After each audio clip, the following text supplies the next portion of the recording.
Thank God for Harriet Ball. Harriet was and remains God's gift to the classroom, and it was just by luck. It was destiny that she got named to be Dave Levin's mentor teacher when we were in our alternative certification program through Teach for America in Houston back in 1992.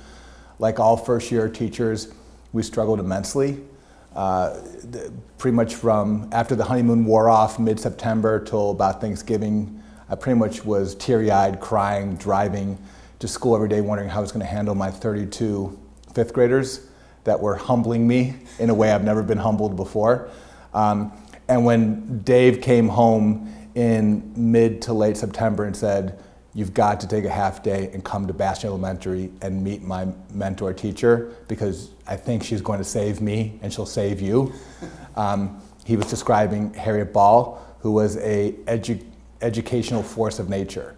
The way going to her classroom was going, it's hard to describe other than when you walk into a bubble, you realize like your ears pop and you realize you're in a different environment. That was walking into her classroom.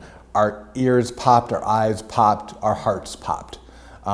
Just the entire environment was different. The way she masterfully balanced high expectations and love for the children all at the same time was something that to this day I think Dave and myself and other veteran teachers work on, and just we're fortunate enough to have the bar that Harriet set as our guidepost of what it means to really balance those two together, to teach children at high levels while at the same time making them comfortable and knowing that all your pushes are out of love.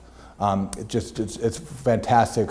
The fact we learned from her in her classroom, I would take days and go there and I would grade papers in the back of her room, and we would eat lunch in the back of her room, and that helped. But she also, she was a fun woman.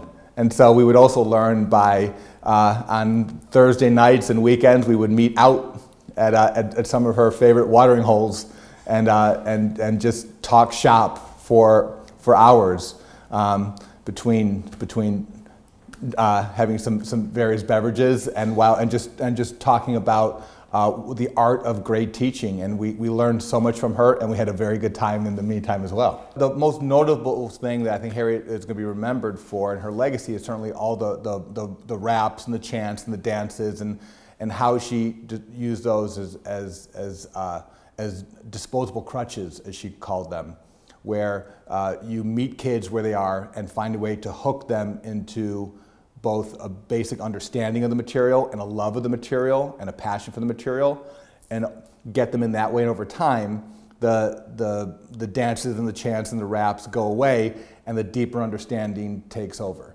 That's certainly part of it. And it's the way you roll your times tables, and the way you remember on your body how to do measurement, and you basically fight and box out and karate chop the continents, and that's all fun. I think that's the visible things. Again, I think what the even more profound takeaway is watching and learning from Harriet when a child was still struggling, the way she pushed and the way that she got the child to respond, knowing that those pushes weren't trying to single him or her out, weren't trying to embarrass them, weren't making them feel dumb or inferior, but truly out of love and wanting them to keep up with everyone else in the class.